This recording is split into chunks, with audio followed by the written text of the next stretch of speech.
Brandon Martin had lost his chance at a baseball career and his life was spiraling out of control. Instead of being kicked out of his parents' house, he decided to destroy everything that he thought was threatening his life. This is Monsters.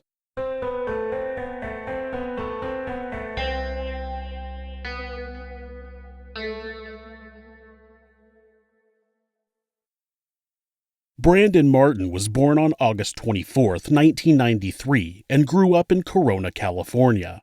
His parents were Michael and Melody Martin, and he had one older brother, Sean. Michael was of African American descent, and Melody was Caucasian, which is something that Brandon struggled with throughout his life. Brandon played baseball throughout high school, and his teammates thought he would be the next Derek Jeter. In 2011, Brandon was drafted by the Tampa Bay Rays as their first-round draft pick. He signed a contract with a nearly $1 million signing bonus. Things started off well, but when the season was over, Brandon went back to California where he rented a $6,000 a month house in Yorba Linda, which was between Los Angeles and Corona. In just 4 months, police were called to the house 19 times. Police records show that there were loud parties, fights with baseball bats, and blood everywhere. Many partygoers were underage and drinking. Some were seen urinating on the neighbors' properties, and Brandon was arrested twice for disturbing the peace. Brandon continued playing well in 2012, but when the season was over, he rented another big house, this time in the Eagle Glen Golf Club community in Corona. The drugs, parties, and reckless abandon started all over again. During spring training in 2013, Brandon fractured his thumb.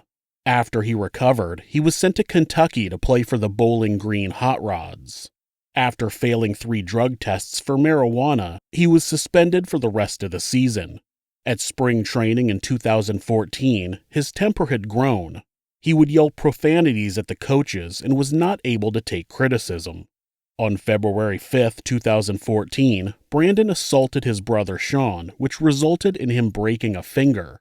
The Rays suspended Brandon for the rest of the season, and on March 26, 2015, they released him from his contract. Brandon's promising baseball career was over, and he went back to Corona, California, to stay with his parents. This whole time, his hatred of his father had grown. Brandon hated that he was mixed race, using skin lighteners and calling his father racial slurs. In 2014, he punched Michael multiple times in the head, but wasn't arrested because the officer didn't want an arrest to taint his career, because that's important.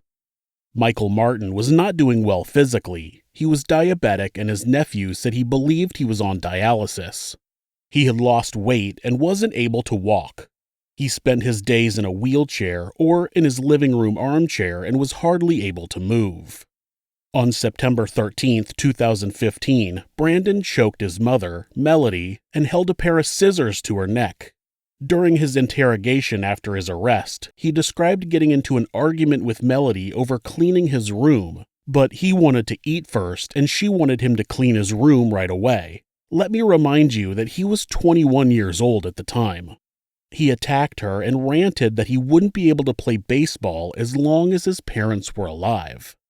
Melody didn't report the attack at the time, but news got back to other family members a few days later.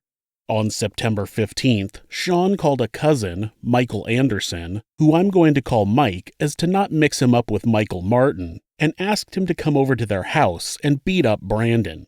He didn't tell Mike at the time, but it's believed that it was because of Brandon's assault on Melody.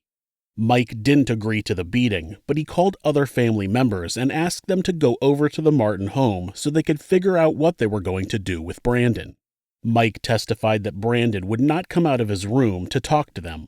While there, Mike learned about the assault on Melody, so he called the Corona Police Department and reported the incident. When police arrived, Brandon admitted to choking Melody, but he claimed that it was in self-defense. Melody didn't want to press charges, so Officer Edgardo Sandoval suggested they take him to the hospital and admit him under a 5150. Why was it that you didn't arrest him? There was nobody there that wanted prosecution for any criminal activity. Okay. Now, were you willing to just release him and leave the area? I didn't feel comfortable doing so. Okay. So since nobody was there to, I guess, quote, press charges, end quote, what other options do you have to ensure everyone's safety? Based on the information given so far, the only other option I saw was detaining him for placing him on a 5150 hold for a psych evaluation. Okay. Were the family members, were they requesting a 5150 hold? No, they were not. Or what were they requesting? There was really no request being made that I can recall. Let me put it a different way. Were they upset that that Mr. Martin was placed under a 5150 hold? Yes. And did you give them the option as to whether he could be arrested or placed in a 5150 hold? Yes, I told them that I didn't feel comfortable leaving him there, so the only other option would be criminal prosecution, but based on the behavior, he was being placed on the hold. Okay. And so between those two options, they picked I don't know if it was they that picked the 5150 hold or you or what? It was my decision. The family didn't feel it was necessary.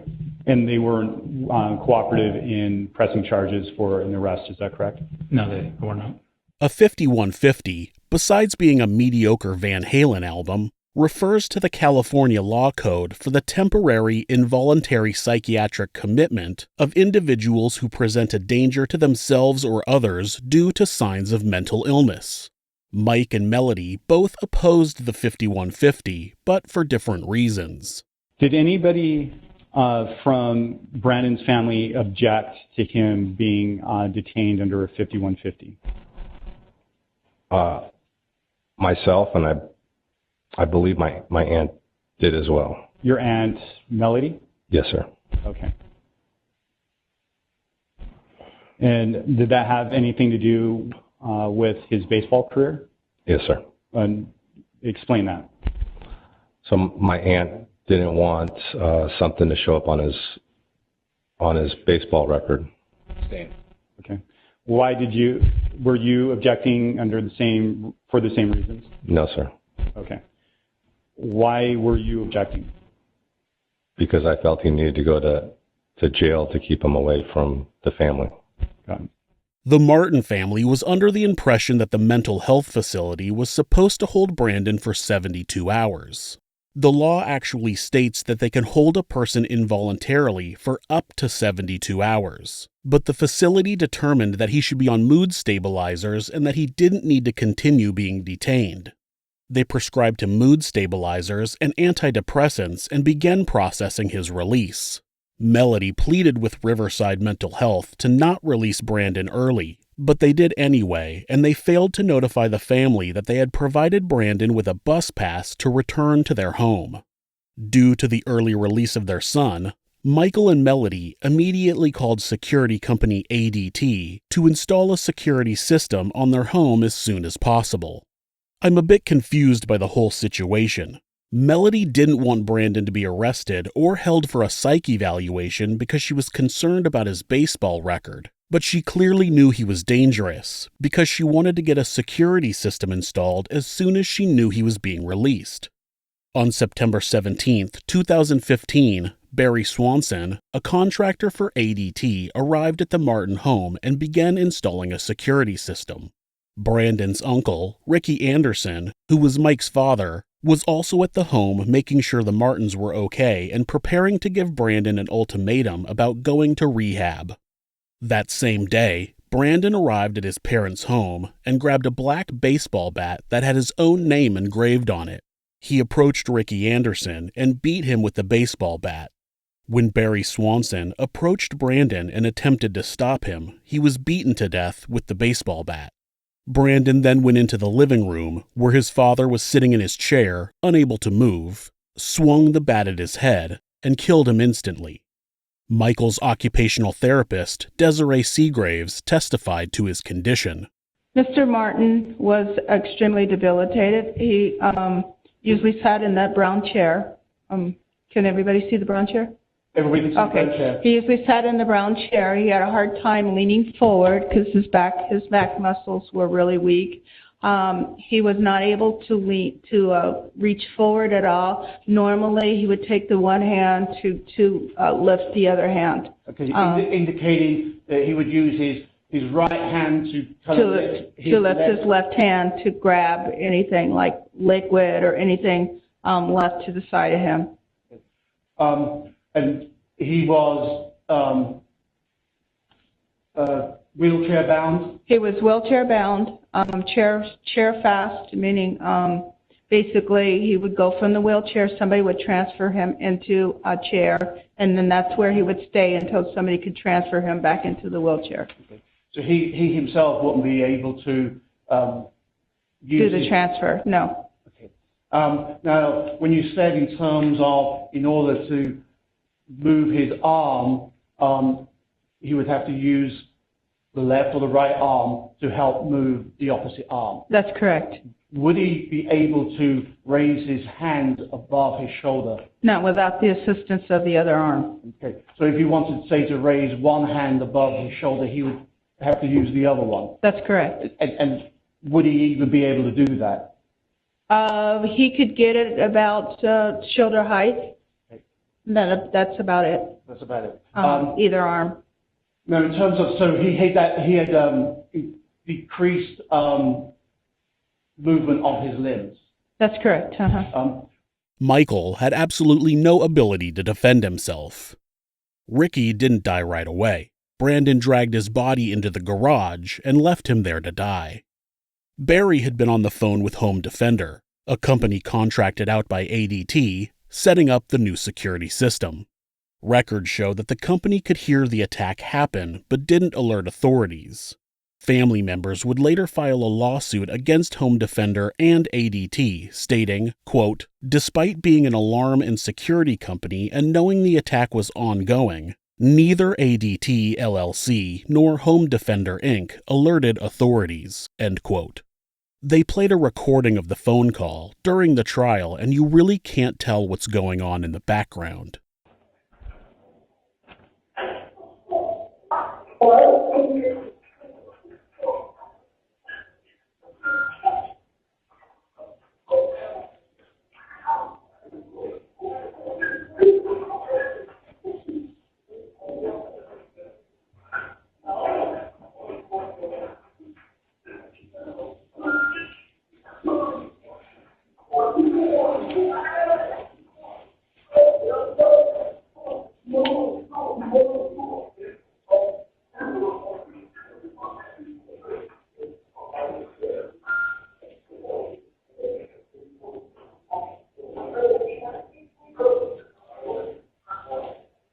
I can certainly understand why the person on the line wouldn't have a reason to believe anything terrible is happening.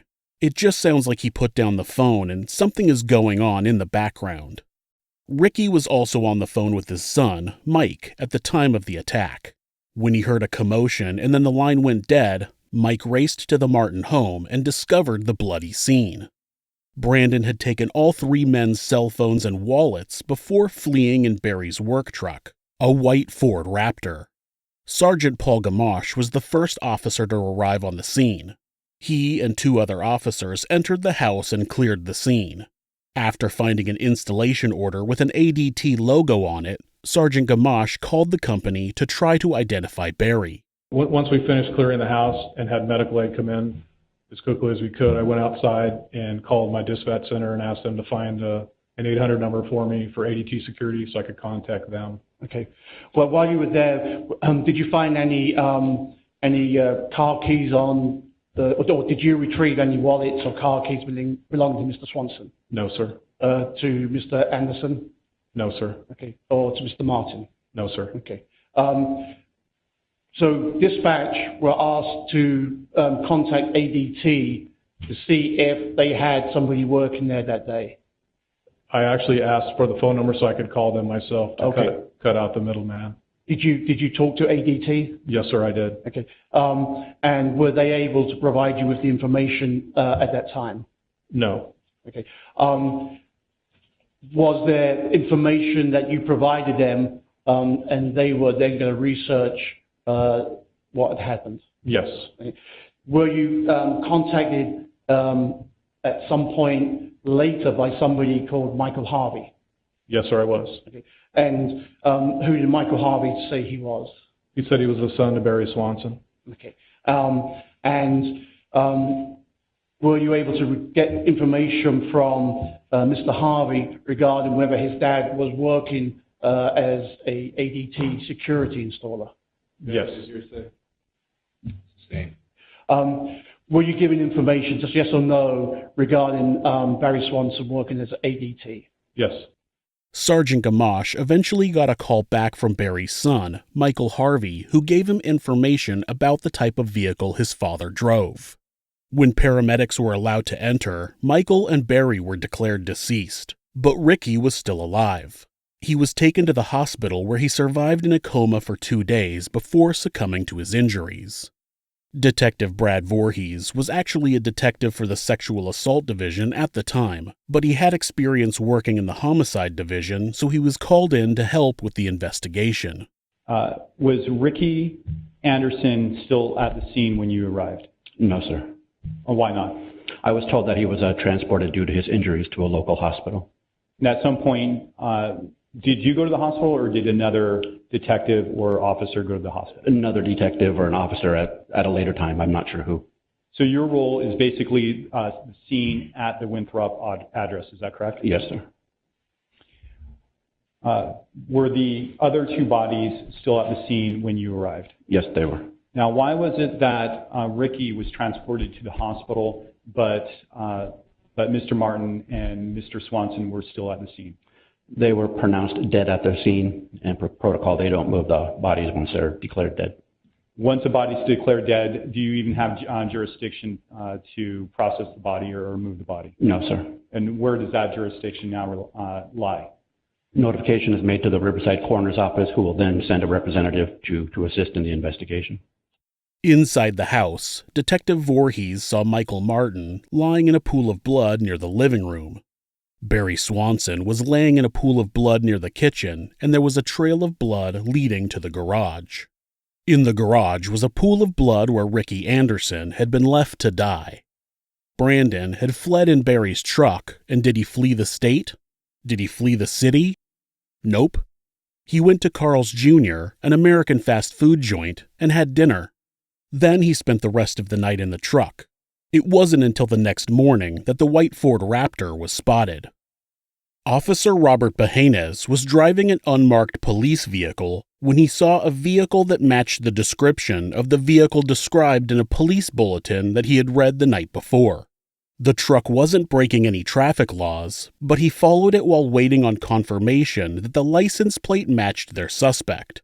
He called in for a marked vehicle to come to his location. Officer Shannon Velasco had recently come onto her shift when she got the call on the radio about the Ford Raptor being located. She caught up with Officer Behanez and also began following the truck. It seemed that Brandon had realized that he was being followed and started to pull over. Officer Velasco turned on her lights and pulled over at an angle behind the truck to maintain a visual on the driver's side door. Officer Velasco got out of her vehicle and took cover behind her door.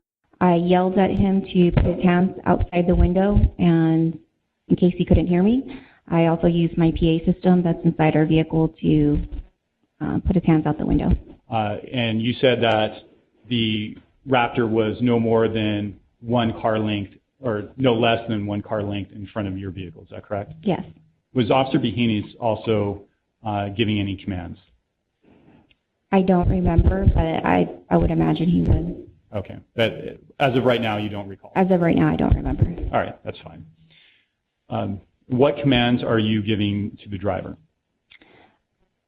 As of right now, what I remember was telling him to put his hands outside the vehicle. Okay. And did the driver comply? Yes. And meaning that he put both hands outside of the window? Yes. Was the door, I imagine the door was still closed. Yes, of the driver's truck, yes. Yes, his driver's side door was closed. Is that correct? Correct. So he's putting him outside the open window. Correct. And at this point, with the driver complying with your commands, what are you doing? What was I doing? Right. At that point, we were still waiting for additional units. Within minutes, I would guess, another officer arrived on scene. Due to this being a felony stop, which is considered a high-risk stop, the officers on the scene were waiting for backup before approaching the suspect. This must have given Brandon time to have second thoughts about complying, because he pulled his hands back inside the window and sped away. Their patrol stop had just become a high-speed chase. Brandon raced through the residential neighborhoods, running stop signs. Officer Velasco's supervisor authorized her to perform a pit maneuver. The pit maneuver is a pursuit intervention technique. The idea is to intentionally make contact with the suspect vehicle at a slow speed to either have the vehicle spin around and ideally terminate the pursuit. And how do you have to have any sort of training to be able to conduct a pit maneuver? Yes. What type of training did you receive? I received certification after attending pit school, if you will. So there's actual school that you went to called pit school? I don't know the actual technical name, but yes. The officers were able to steer Brandon into the parking lot of a local park, and Officer Velasco attempted a pit maneuver. The truck rocked back and forth, but maintained control. The truck sped out of the parking lot and onto the road where Officer Velasco attempted a second pit maneuver with the same effect. When done correctly, a pit maneuver can still be performed successfully on a bigger vehicle from a smaller vehicle, but it definitely makes it a little harder. By this time, other police vehicles had engaged in the chase. Officer Velasco attempted a third pit maneuver and was unsuccessful once again. Brandon approached an intersection, and even though the light was red, he showed no signs of slowing down. He veered into the lane of oncoming traffic, blew through the intersection, and nearly hit two cars in the opposite lane before he swerved back into the correct lane. Once through the intersection, Officer Velasco attempted a fourth pit maneuver, which finally spun the Ford truck 90 degrees to the right.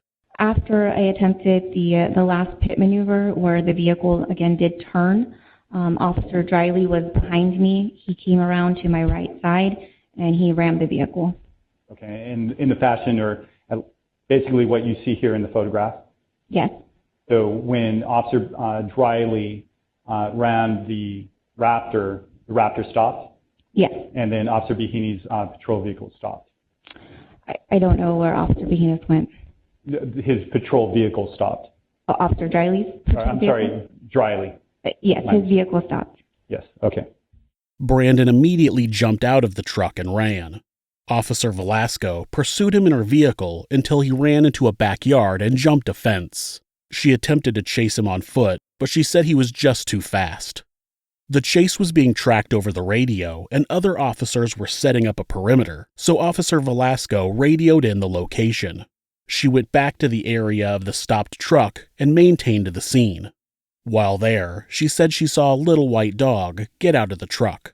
I remember seeing a little white dog, cute little white dog, that actually jumped out, I want to say, when the driver jumped out of the vehicle. Again, I remained in the general area because at this point I'm on perimeter. I could see the intersection where the collision occurred, and I could see that the dog more or less remained with the vehicle and kind of camped out underneath the vehicle. As other officers arrived to the area, they were able to surround the area and work their way in toward Brandon. He entered a house through a back door and was hiding inside. There was a woman home at the time, but she was unharmed. Police confirmed that he was in the house when they saw him standing in an upstairs window watching what police were doing. After seeing police gather at the front of the house, Brandon went into a back bedroom, pulled out the window screen, and jumped out of the window.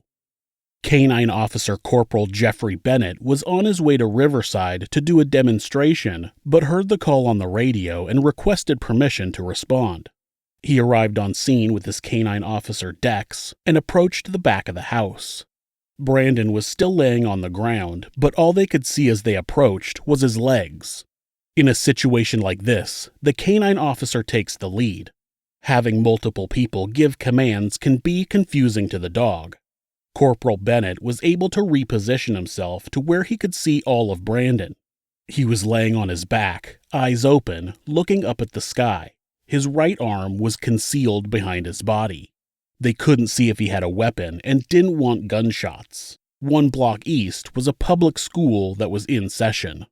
Corporal Bennett gave Brandon one chance. He yelled, quote, "Show me your hands or you're going to get bitten by the police dog," end quote.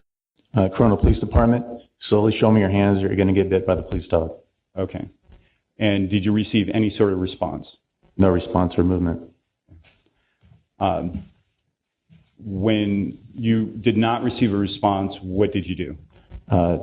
Deployed the canine to apprehend Brandon Martin. Okay. Now, you said that you announced one time you're with Corona Police Department and that you have a canine. Please show me your hands or else you'll get bit. Is that correct? Correct. Why didn't you repeat it more and more times? We have the option. It's on the handler's shoulders to discern whether or not you're going to give that command or that chance in this type of situation. This isn't a normal situation where it's a residential burglar. I'm not going to give the suspect in this case any more chance to formulate a plan in his head as I give him multiple commands, do this, do that, do that. If I didn't get a command or a movement or a response the very first time, and I can have a loud voice because we train this way, then I'm not going to allow him to game plan as the dog's going to be deployed, so I don't lose that window of opportunity. Okay. And you in fact deployed Dex, is that correct? Correct. Dex was released, and Dex did exactly what Dex was trained to do. Dex bit Martin in his left lower shin area. And did the suspect respond in any way? He immediately sprung up to his feet. Okay. And what did he do at that point? He began fleeing backwards through the backyard, and as he was punching Dex multiple times with fists on his head and face. Okay. You said that the suspect was going backwards, is that correct? Correct. And at the same time punching Dex in the nose and face? Correct. What was Dex doing? Was he just latched on, or was he biting opening and closing his mouth, biting different areas? At that point, he was holding the bite and taking the punches. Okay. Did that change? That did change. Explain that. As he was being punched in the head, at one point, Brandon bent down and grabbed the dog in a bear hug, which he had the whole dog's body. His face would be facing the dog's tail now, with his back towards his face, and picked him up, and this body slammed his whole weight onto the dog, smashing onto the concrete. What part of the dog hit first? Would have been his chest area. Chest area, okay. Did Dex respond in any way? He did. He yelled out or scream. I want to say scream, but I don't know if dogs scream. But he yelped out in pain. Okay. When you saw that, how did you respond? I responded thinking, I don't know. The suspect bounced back up on his feet now. He was back up on his feet. Dex was now biting one of his inner thigh areas. He was latched on to the inner thigh. And not knowing what kind of damage the punches were doing to the dog or how much more the dog can handle, I used my rapid containment baton and two-handed strike struck him on his right shoulder collarbone area. Okay.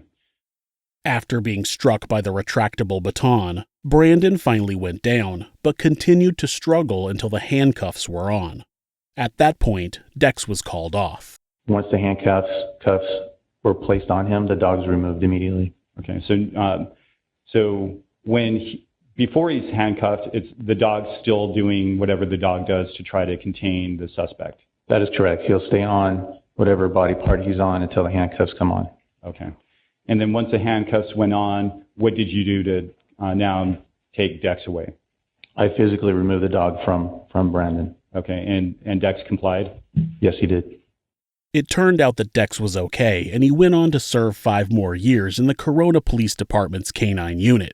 He and Corporal Jeffrey Bennett retired together in April of 2020. Dex had performed over 50 arrests, 500 assisted arrests, and over 15 apprehensions. Brandon was taken to the hospital to be treated for his injuries. Eventually, lead detective Gail Gottfried was able to interview him. The audio is very poor quality, and Brandon mumbles throughout it a lot. According to Brandon, after being released from Riverside Mental Health, he took the bus to his parents' house with the intention of packing his belongings and moving out. When he arrived at the house, Michael, Ricky, and Barry had already been beaten. He said that he took the keys, not specific about whose keys, and left because, quote, "I didn't have anything to do with that," end quote. When Detective Gottfried asked him which vehicle he took, he said he didn't know.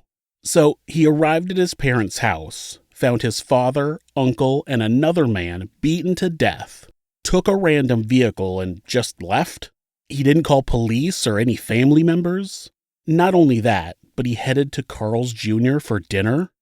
He explained that he tried to use credit cards from the wallets at 4 different gas stations before disposing of the wallets and the phones. After that, he parked somewhere and went to sleep in the truck. When he woke up the next morning, he was driving back to his parents' house to swap from Barry's truck to Ricky's truck when he got pulled over. The prosecution suggested that he wanted to switch vehicles because Barry's truck was low on fuel. Brandon said that when the police got out and pulled out their weapons, he got scared and that's why he fled. When he realized that he was surrounded in the house, he jumped out of the window in an effort to end his life. Eventually, Detective Gottfried informed him that Ricky had been on the phone with Mike at the time of the attack, and he had told his son that Brandon was there. This prompted Brandon to claim that he had seen Ricky outside of the house talking on the phone prior to them being beaten. When she questioned him as to how his new story was possible, he explained that he had gone to the house, saw his uncle on the phone outside, then walked around to the side of the yard and laid on the ground for an hour or so before getting up, going back into the house, and finding the crime scene. I usually would have some sort of sarcastic remark about a ridiculous story like that, but I can't even... Brandon Martin was charged with 3 counts of first-degree murder, plus a number of other felonies. His lawyer claimed that mental illness was the cause of the crime, which is obviously supported by the 5150 just a few days prior, but he said his focus would be on the sentencing phase. District Attorney Mike Hestrin said that they considered Brandon's mental health, but ultimately decided to pursue the death penalty. The trial started on October of 2020, and the defense claimed that there was no physical evidence linking Brandon to the crime. Number one, when you look at the circumstances surrounding these events, the first thing that jumps out to you is there is no physical evidence linking Brandon Martin to these crimes. Specifically, the murder weapon, the bat. There is nothing that puts that bat in Brandon Martin's hands on that day in September 2015. There are no fingerprints. There is no DNA. There is nothing linking Brandon Martin to that bat on that day. I actually think that's weird.